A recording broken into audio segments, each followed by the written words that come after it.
So I was asked to give a talk on practical tips and tricks involving the FFR, IFR, coronary lesion assessment, and we're going to go over that.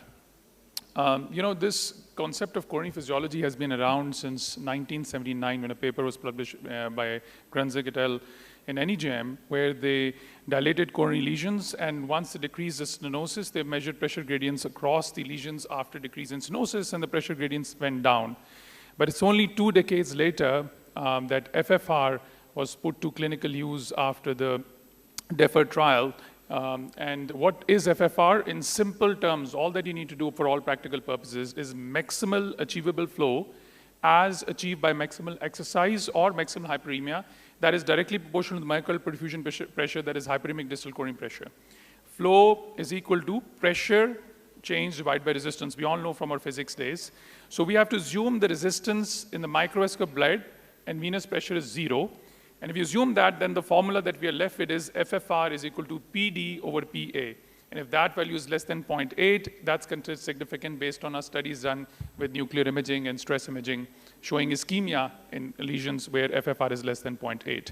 Now with this new non-hyperemic pressure-based index of severity is IFR, which is calculated by measuring the resting pressure gradient across a coronary lesion during the wave-free portion of diastole, when microvascular resistance is low and stable.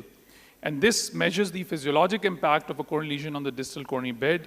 A value of 0.89 is considered significant, and there are 2 recent large randomized trials which have fully validated IFR against FFR, and this has become now routine clinical use, and because of which there have been sudden uptick in the use of pressure wire for coronary lesion assessment, because you don't have to give any drugs for hyperemia.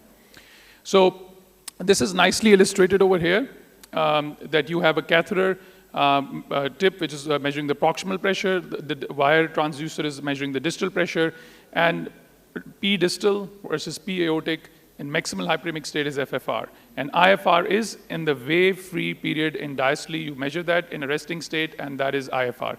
PDPA is just measuring the whole pressure during resting phase. And values of FFR 0.8, IFR 0.89, and PDPA, anytime you insert the wire across the lesion, if you're getting ideally it should be 1 if there's no gradient, but if it's 0.91 without any hyperemia, you know that lesion is going to be significant. So now this is just pictures taken by the phone from our tech who shared with me in the cath lab. So we use a volcano system.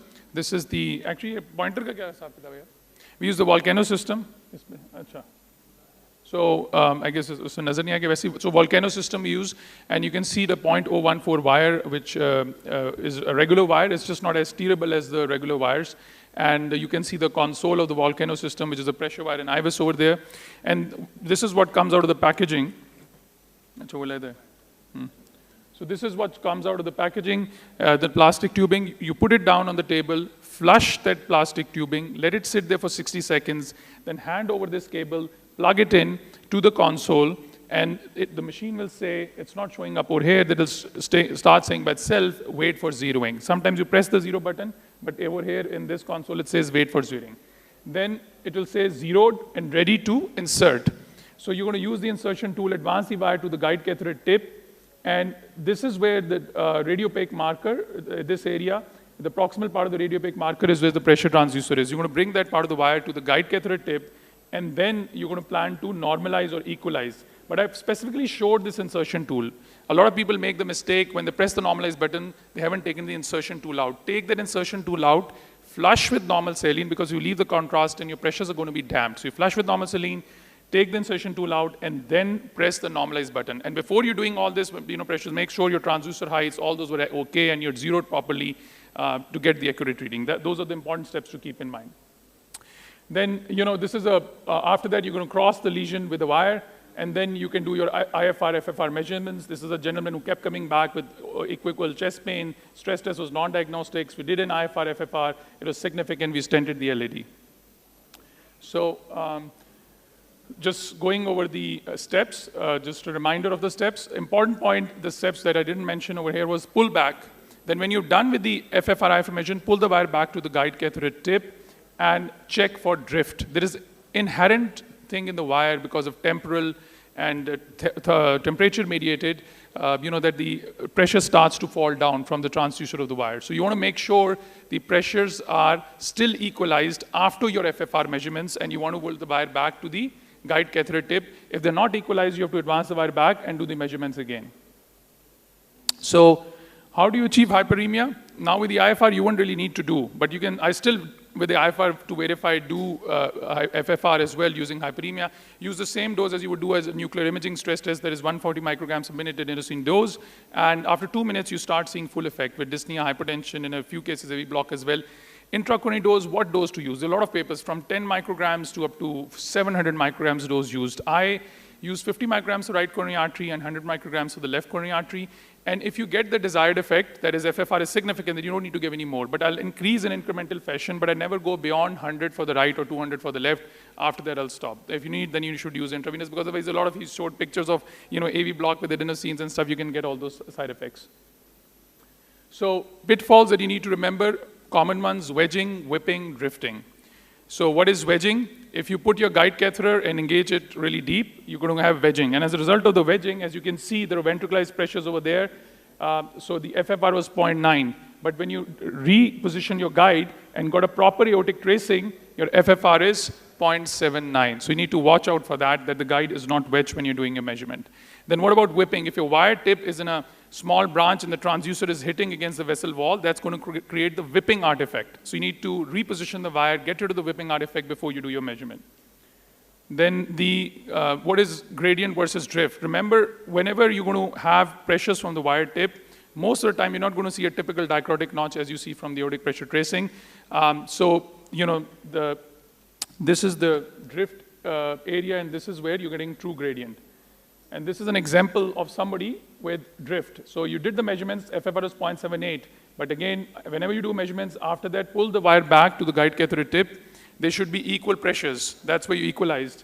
But there was clearly the wire transducer pressures were lower, so you were not getting reliable reading. The pressures had drifted. So equalize again, did the measurements again, and the FFR was actually 0.85. And now you pulled back after equalization, the pressure is still equal. So this is the more reliable reading. So this was a case of a lady who recently presented just 1 week ago to me with ACS, non-STEMI, EF of 45%. She had two different opinions. She was told to just she had Wellens TVS stent in the LED and forget about the rest. She's 70 years old. And somebody also told her, get a cabbage. So they wanted, what should we do? There's a question mark about left main. It looks maybe significant, maybe not. Also osteoinous left circumflex. My just humble suggestion to all of you is, whenever you're committing somebody to left circumflex intervention or bypass, make sure that it's significant. So what I did was, I did IFR of the left circumflex, or left main to left circumflex IFR. That is significant, 0.81, 0.89 is the cutoff. And for LED, we knew it's going to be significant, but the LED lesion was clearly, proximal lesion was clearly tight. So I did a mini cone crush technique. This is the results in the left main, distal, and in the proximal LED. So there's another example of ostial left circumflex over here. You can take all the orthogonal views you want, but you probably will not be able to tell if it's tight or not. So put a pressure wire down if it's significant over here, 0.52. You need to, the patient has real symptoms. Now in multivessel coronary artery disease also, this is clearly tight, you know that. But what about the other lesions? Should we fix it, not fix it? It's very helpful that you do pressure wire guided PCIs. The literature has also shown better outcomes with that. So left circumflex was clearly going to be significant, but RC also, look at this, 0.53, because the territory it was supplying was much bigger. So it's also not just dependent on the degree of stenosis, but the territory it supplies. LED, pressure wire was not significant, and RC after stenting, the pressure wire improved. You want it to be more than 0.9. Now in the West and over here also in the cath lab will start offering that, the co-registration system. You do the FFR, and then, you can see on the angiogram where the gradients are changing. And where you get the maximum gradient, you stent that area, and especially in diffuse disease, that can be very helpful feature. Special scenarios to remember, aortoostral lesions, disengage the guide, remember that which I showed. For left main, as I showed in that case, assess both LED and left circumflex, and make sure you pull back pressures. And the CTO, donor vessel FFR, I just had a case recently with borderline LED lesion, 60% right RCO was a CTO. So I did a FFR of the LED, it was 0.78. And after fixing the right CTO, I did the FFR again with the LED, it went up to 0.83. So didn't need to do the LED because it's dependent not on the degree of stenosis, on the area it supplies. And if you have discrepancy between rest and hyperkinesis, then you use your clinical judgment. Can't use for vein graft. ACS culprit lesions, you can use it in non-culprit. There's a lot of data. Dynami, Primulti, a lot of trials which have shown that severe congestive heart failure. We assume the venous pressure is 0. So, you can't use it in severe congestive heart failure patients. I will skip through the trials for the sake of time. The time is up. These are all the trials which validated the use of FFR. This was FFR-guided PCI versus medical therapy in coronary artery disease, where it showed that if you have FFR-guided revascularization, those patients did much better, as in shown in the green line versus in the blue line versus the red line, where the people did worse if their FFR was significant and they were treated medically. So this was out of the COURAGE trial. So if you properly document ischemia in these patients, they did much worse based on urgent revascularization if you did not get revascularization after a significant FFR. And IFR has been well validated by defined flare and then Sweetheart trial in terms of that is as good as FFR in terms of clinical outcomes. Always a side branch. 1/4 of the side branches which look more than 75% actually are 70% of them are not significant based on FFR. So you can leave most of the side branches alone. So guidelines based on all these trials have given class 1 indication to use of FFR, IFR, and class 3 indication if your FFR is not significant. And remember, the value of experience is not seeing much, but seeing wisely. Thank you.